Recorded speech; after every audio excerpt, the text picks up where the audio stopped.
শ্রী প্রশান্ত গুরুজি এবং পান্নালাল দাশগুপ্তের কাছে আপনি শিখেছেন বললেন। সেখানে এবং শেখার এবং তোর অভিজ্ঞতা আমি সবসময় ক্লাসে দাদা ভাইদের প্রিয় ছাত্র ছিলাম। কেন আমি যখন কোনো ক্লাসটা করতাম কন্টিনিউ মন দিয়ে করতাম এবং যা দিত সেটা আমি তাড়াতাড়ি নিতাম এবং মনে রাখতাম এবং নিজে প্র্যাকটিস করতাম, পরের দিন গিয়ে আবার দেখাতাম। তো অন্যান্য সব ছাত্র স্যার হুম, আমাকেই পছন্দ করতো এবং স্যারের যেগুলো ক্লাস ছিল স্যার আমাকে বলছে যে, তুই দেখে রাখিস ভবিষ্যতে তোকে আমাদের ক্লাস দেখতে হবে। মানে থাকে অনেক সময় যে হ্যাঁ, স্যার যে গুরু ছাত্রদের মধ্যে কিছু পেয়েছে দেখতে। স্যারের যে বিভিন্ন ক্লাস, স্যার থাকছে অসুস্থ, স্যারের ক্লাসটা আমি করাচ্ছি। স্যার কোথাও যাচ্ছে প্রোগ্রামে যাবতীয় মেকআপ করানো বা কিছু যাওয়া।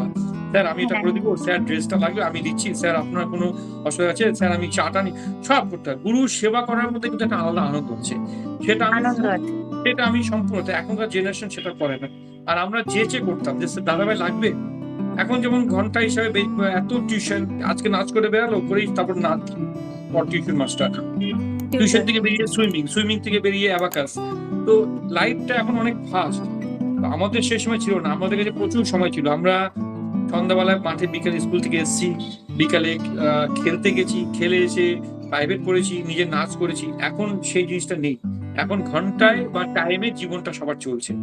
তো তার জন্য কিন্তু একদম। মানুষের ফ্রাস্ট্রেশনটা কিন্তু এখন বেশি। তখন ফ্রাস্ট্রেশনটা অত ছিল না।